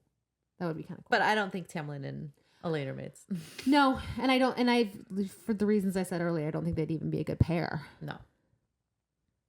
Do you have that Gwen being Tamlin's daughter theory? Oh my gosh. So we did talk about this. A little bit off camera. Yeah. No, we talked about it on camera. Oh, did we? Oh, yeah. Yeah. We had, I actually just went through this when I was editing the Is it the next episode? Episode 8. Yeah, that we're releasing. So we'll release that tonight from where we're recording. Yeah. Yeah, that's a fun theory. I never heard that before. Yeah, so that's interesting. So basically what they say is, so Gwen's grandmother, they say, was a water nymph who seduced a high fae male from the Autumn Court, who they think is Eris. And the daughter of that, they don't actually say where she came from or like where she went, but they just say that the daughter of that was the mother of Gwen. So grandmother obviously had the daughter. Daughter is the mother of Gwen. Okay. Gwen's mother went to Calanmai. They don't say where. Yeah. But as of the story that's happened thus far, Calanmai is only seems to be a thing, even though they've said it's a thing everywhere. It only seems to be a thing in the Spring Court. Yeah, so I'm confused about that.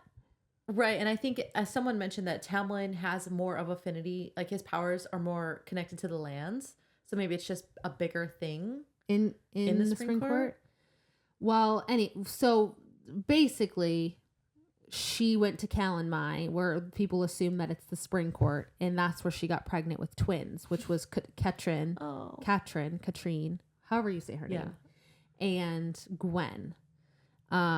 And then they were taken to, because they didn't fit in the Autumn Court or the Spring Court, because they did mention that, like, something about how she didn't fit in the Spring Court or the Autumn Court, which makes people assume that the mother, her mother had, like, reproduced with them or gotten pregnant with them in the Spring Court, and that's why they were sent to. That makes sense. Sangregae. Yeah, that's a fun theory.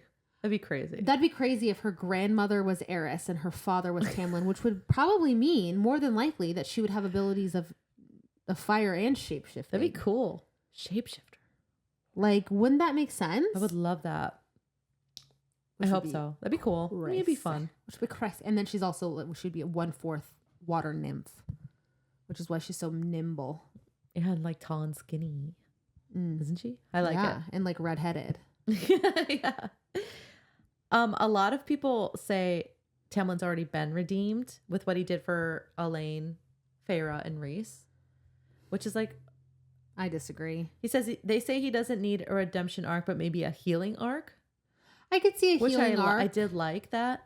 Someone mentioned that his powers and its affinity with the lands are important and will come into play. They mentioned how even post Amarantha that the magic is still not right. Pegasuses have been dying for unknown reasons. That's true. So something's going on. So maybe he is like very essential for the magic of the lands / nature, because the Spring Court is also dying. Well, the Pegasus have been dying because the Pegasus were initially found on in the land where the prison is.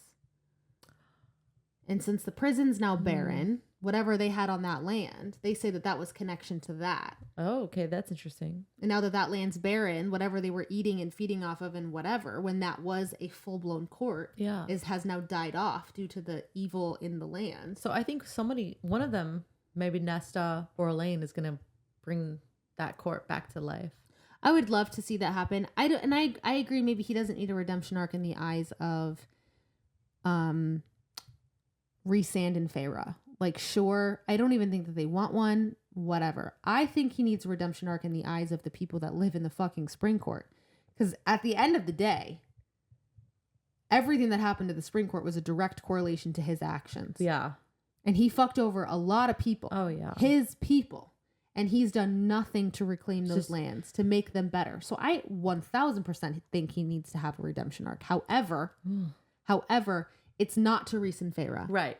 It's to all the people in this path. And it's to Lucian. It's to his guards. It's to his sentries. It's to the people that he'd let down. Right. In the process of loving Feyre. That's who he needs to redeem himself to. Yeah, I agree in a sense. Tell me what you think about this. The biggest thing that I saw was he doesn't deserve any kind of arc, and this one person that commented like really got me thinking, and it was very powerful. But she deleted her comments, and then it screenshot it. So I'm going to paraphrase and just go off memory. So Reese has said Tamlin's anger issues has always been his downfall, even like pre-Amarantha. So like PTSD be damned. Tamlin is an abusive, toxic man. He won't change. That's who he is at his core. He's a bad man. He does something bad. He makes promises to change, to try and be better, and then he falls right back into his old ways. And we see that when like Feyre asks him to have more space at the spring court after Under the Mountain, and he says yes, of course, and he pulls his sentries back. And then after she comes back from the night court, he puts them right back on her. So I think that they're just okay. So they're only talking about his trauma under the mountain. Hold on, let me keep going. Oh, okay. Sorry. I thought you were done. Sorry. No, I don't have a lot left. So he's lost control around her more than once. The first time she blocked his outbursts of rage with her power, and the second time she didn't. It's a cycle of abuse. His actions and behavior can't be blamed on PTSD or daddy issues even. That doesn't excuse you for being a shitty person, which I agree it doesn't. No, I agree. And it might be dangerous for SJM at this point to write him being like redeemed or redeemable, because then it could put this idea into young women's heads that like anyone can change, anyone can be redeemed, and that behavior can be forgiven or excused. See, like, and it's very complex and complicated and convoluted. I respect it and I understand it. And the trauma is 1000% not a fucking excuse to treat people like shit. And that's never ever the case. That's it. Point blank, period. Right. I think that that's the truth for the people in the inner circle that everyone seems to want to make fucking excuses There's for. A lot. For the way that Reese treats people, you know, all the fucking time. 1000%. But like people are licking his asshole. Like he never does anything wrong. And like, oh, it uses his trauma and excuse. Like, let's keep that consistent across the board. Then Reese, then people like Reese, oh my god, don't deserve a redemption arc. When we get done, you have to go read this thread, because there's two people that were like going back and forth about Reese and Tamlin. It's really interesting. But you're right, because there are consistencies, double standards, and stuff like that. Yeah, it's really good. What I'll say about it is like I don't agree. What I don't agree with is her dismissing all of the trauma that happened prior to Under the Mountain. Like he didn't have any before Under the Mountain. No, he was years. raised literally. He was raised by a man and his siblings who were fucking terrible, just like Eris. Yeah, right. Who had slaves and had to listen to his parents like torture humans on a consistent basis. Which probably while he was a child, which probably fucked his head up. Oh yeah. 6 Ways from Sunday, he had to join a band of like a war band, where he probably had to go out and kill people on a constant basis just to get away from his siblings and like show that he doesn't have any interest in the throne, so he wouldn't be literally killed. Mm-hmm. And then, you know, obviously he's done some shitty things since then, but like, let's not dismiss that he has quite a bit more trauma, probably equally so as people like Reese, as people like Cassian, as people like fucking Asriel. Yeah. However, he has treated Feyre fucking horribly. Here's what I'll say. Okay. These are fictional characters. let's start there. It's all fictional. Okay, yes. But he is a High Lord, and if she's not going to kill him off, he can't act like a twat. Right, he's got to come into the story and be important somehow if he's not going to die. If he's not going to die, he's got to turn his court around. He's got to do something. I'm going to root for him to turn his court around. Let's go from there. Yeah. Yeah. Exactly. If she's not going to come in and kill him, I'm gonna root for these fictional people in the spring court to have a good life and have their ruler not be a twat for the rest of his life. That's what I'm gonna root for. Okay. And maybe Feyre and Reese and whoever don't have to forgive him. That's fine. I just want him to run a good court, and that doesn't mean that Elaine should be with him. I think Lucian should say fuck off with you right away, immediately, forever. But I want his court to not be like the Autumn Court. Agree. And is it crazy that how long has it been since he's been roaming the spring court in his beast form? A long time. Probably, months since they found out about Feyre's. Probably before. I don't know. All of SF. A long time. Wouldn't the other High Lords, like, isn't that concerning? Like, yeah, that's why they're plotting. That's why Baron was plotting. Another war. Oh, so he just wants his lands. Yeah. what about everyone else? To be, I don't know. It should be a red flag, and I feel like it's just not talked about enough. Yeah, I mean, I would be having some sort of intervention of High Lord meetings. Like, I don't care about you, Tamlin, but you got to get your shit together. Yeah, like it's about all of us at this point. Yeah, this is our land as a whole. Yeah. No, I don't disagree. That's funny. It was a funny point. I don't disagree. I think, like I said, I think that a lot of the things that Tamlin has done is very on par to a lot of what everyone has done, minus Lucian. Right, within the context of Prythian. Asriel literally tortures people. That's his job. Yeah. But like, everyone's like, I mean, I'm like, his whole job is literally to torture people for hours on end. Hours and hours and hours on end. They knew those Autumn Court soldiers were in a trance, and he was torturing them for an hour and a half. Ugh. That, like, we can, like, are we going to dismiss things like that for the other people? Even Feyre was like, what are we doing? Even Feyre was like, this is unacceptable.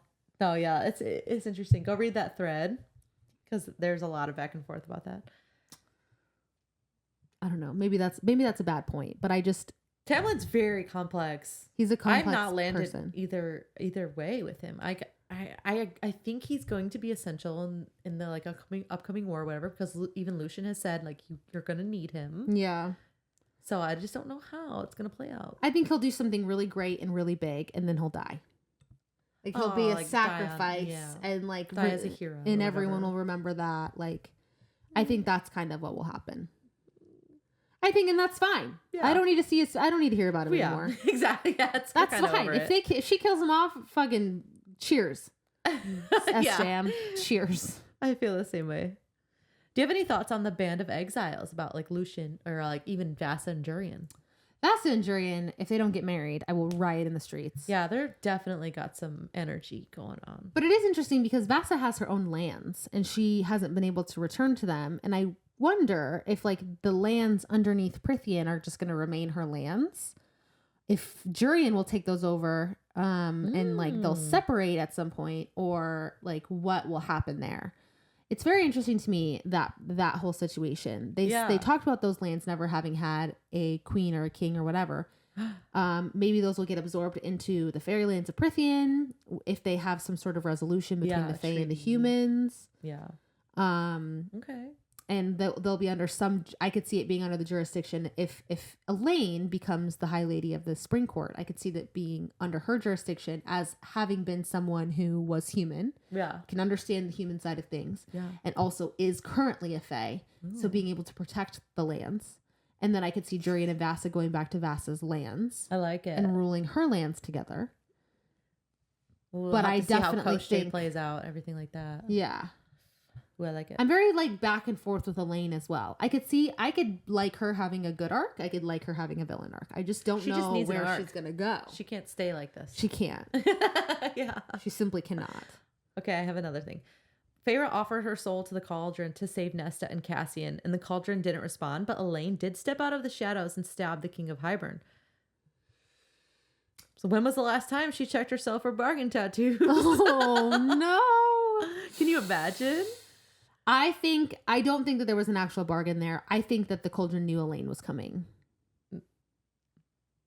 Yeah, I don't think there was either. I think she would have seen a tattoo, but because the cauldron's kind of all knowing. Yeah. Right? Like that's kind of what we're getting from that. Yeah. So I feel like the cauldron was like, we don't need to make this bargain. I don't know. That would point to the cauldron kind of maybe not being a shit thing though. Like not being a terrible power. Well, maybe it has its own motives. Or what it wants to happen. That's true. I don't know. That's true. Also, where's Bryaxis?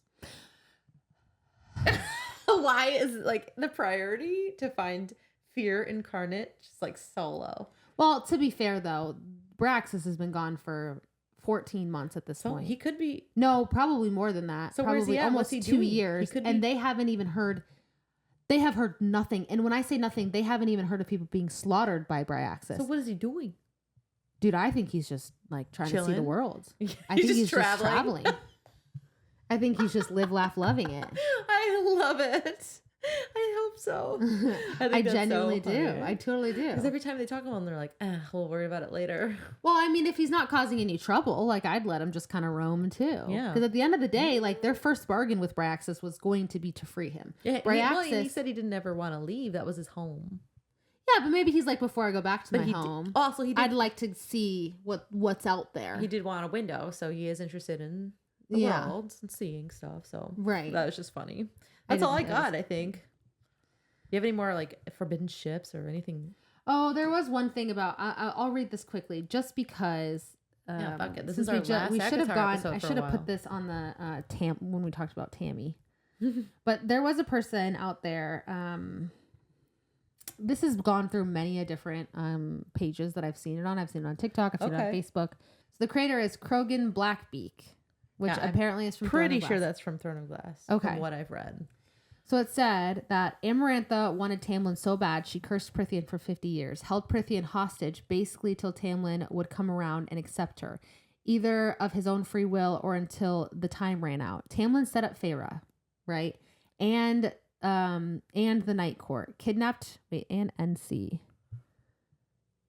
gotta be Night Court, yeah. Oh yeah, Tamlin set up Feyre and the Night Court, kidnapped her sisters in the name of love.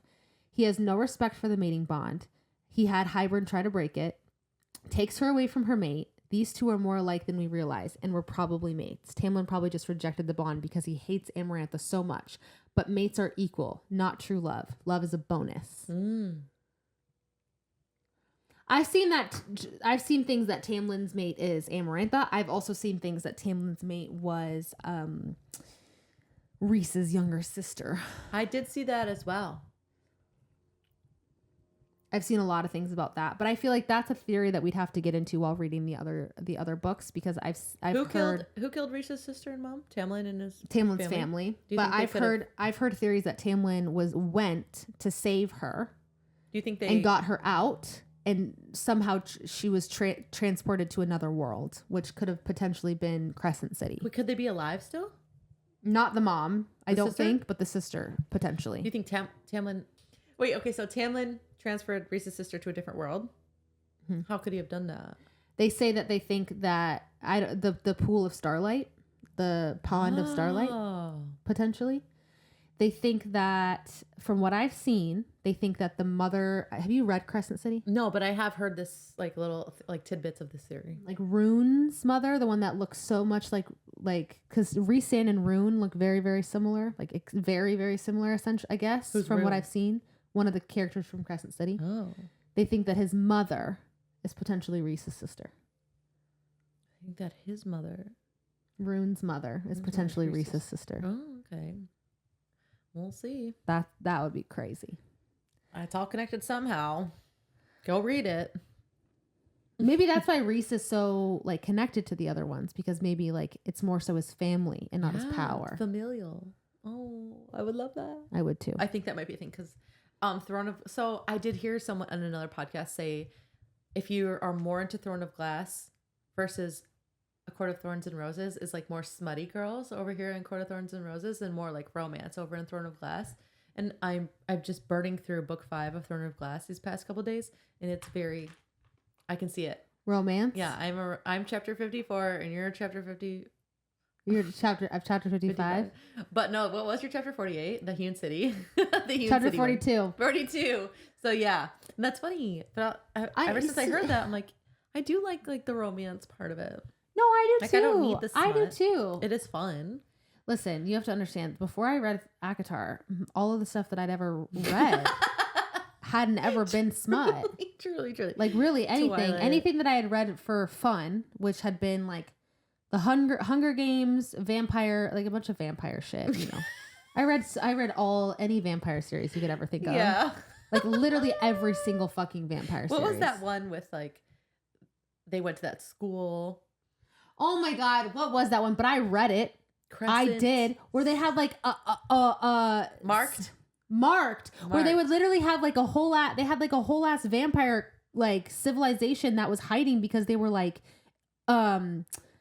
what would you even call that? Like they were all fucked up. Not truly, but like they were just like not good. Like they just like threw them away because something bad happened to them, or they had like a bad mutation. Oh. And so they were all like hiding in a different city. I don't remember that. Or like underground sewage. How did you remember that? Dude, I remember that series like crazy. I was so into that series. I remember the main character was into brown pop. She liked brown pop. I don't even remember that. That's like all I remember. And then her best friend died, but she came back. Oh my god, yeah, because she was one of the ones. She was one of the ones that had like the mutation. That's right. Yeah, that's good. Maybe I should reread. She never died. She just was like, they had the mutation. They just like send them off, and then they end up being. Them. But then they all are like, all of them have like their own community. They didn't even know they were alive. Oh my god, that's so dude, it's funny. Crazy. I read those books so like 15 years ago. Oh yeah, same. Crazy. Maybe even longer. I would read those again. They're good. For fun. They're like this big. That would be fun. Yeah, but they're jam-packed with information. Oh, yeah, they are. I think that's all I have. Yeah, that's really all I have. I mean, that was a lot. Yeah, we're at a pretty decent hour. Yeah, that was good theories. I love the theories episode. Okay, do we have any questions? Oh, do you have an overall? What are your overall thoughts of the books? The overall thought. I mean, I love it just because of the complexities in the conversations that it brings. I mean, we just talked about it for almost 2 hours. Yeah, and we've read all the 9 episodes, about it. Yeah, and we're still talking about it for 2 hours. So I like it for that reason. Yeah, I'm excited for more books. I saw someone online. I think it was this creator who I just saw recently because he's been reviewing the Dune books. Because the Dune series has been really big, but he also reviewed a lot of these books. He's a big one that had, I can't remember his freaking handle. He's so good. He's so funny. My favorite creator right now. And maybe we'll put it in the show notes. I'll have to because he's so good. And I forgot my whole point. Dune and ACOTAR. I forgot my whole creator. Oh no. I was just giving him his flowers and I just forgot exactly what I was talking about. What's like overall thoughts on the entire series? Nothing? Oh, I remember what I was going to say. Okay. And he made a good point, or someone made a good point either in the comments, or I don't remember if he made the good point or whatever, but we're at book 5. It's very clear that there's going to be more books. Yeah. And someone had said, I've never read Throne of Glass, but that when you get about halfway through Throne of Glass, there's also a bunch of plot holes and things that maybe haven't come for full circle, which I feel like there's been a lot of stuff in this book that has, where we can create a lot of theories and a lot of inconsistencies or whatever. Yeah. However, they say that with Throne of Glass that it did all pretty much come for full circle once the series ended, kind of wrapped. And I do think that we're going to get that. Sure. If she stays consistent. Right. With how she kind of did Throne of Glass, especially with all the feedback. So I do think that we will get that for sure eventually. Okay. Which I'm excited about. Yeah, I like it overall. I mean, yeah. Sorry. Even like my friend, was hard to get there. My friend Maj, who is like typically not like, this is not her genre. She's been reading it so she could listen to our podcast, and she's been loving it. So oh my God, I like that as well. I love it. Yeah. Brings people together. I love it. And tears them apart. Reading brings people together. Yeah. and tears them apart. My hair's starting to hurt. I don't know how she wears this all day. Yeah, that's crazy. I wonder how she keeps it up. I don't know. Pins? Yeah, they definitely have pins. They've talked about that. I don't know if they have hair ties. I thought about that. Maybe ribbons. Like ribbons, just ribbons. Do you know how easily a ribbon would fall out of my hair? No. I mean, yeah. I need like the craziest hair ties. Like, how does Cassian do a man bun? We know he has a man bun. I don't know. They've got to had to have figured it out by now. They have to have hair ties. We just have better technology. It's true. All right. That's it for ACOTAR. I'm sad. It is sad. We'll be back though. Like once that next book comes out, you best believe that we'll put everything aside for that episode. I put literally everything I own aside. And give us some opinions to what you think we should be reading, or if you have anything that you want to see. Yeah, if you are interested in like what our opinions are about a specific book that you like or whatever, or don't like, let us know. Because Cody, my brother's friend, Cody, who I'm also kind of friends with, he said, I'm not interested in those books, but maybe if you read one that I like, I will. And he's like very into like hunting and fishing and outdoor stuff. So maybe we'll do something like that. Great. I would love to. It'd be. No, but also I get it. I get where your reaction right now, but that shit can be interesting. Sure, depending if there like a love and it's story. like a legit no. No. Like it's a story that draws you in. Like I love nature. We're gonna do something nature. Sure. I don't even like to go out in nature. Yeah, give us all your recs, whatever you want. We're gonna do Verity next week. Verity. Have you looked into it yet? No, I haven't. I need to really bad because we're doing it soon. I haven't started at all. We'll have to talk about that after this. Yeah, but we're gonna read through chapter 13, so that's next week. So look forward to that. Yeah, that'll be interesting because nothing is going to be like this from here on out. I'm not even kidding. I think you barely have told me the smallest of synopsis of what this is about. I quite literally have no idea what I'm walking into. None. That's the way to go into a good book. Okay. Just pick it up and read it. What if I hate it? Well, that'll be. What if I'm one of the ones? Because you said that it's like on the if cusp. you're a 1-star, like that's fine. We're gonna talk about it. And I tell know. us why. It'll be good content. I'm nervous. I hope I don't. I don't think you'll dislike it. Okay.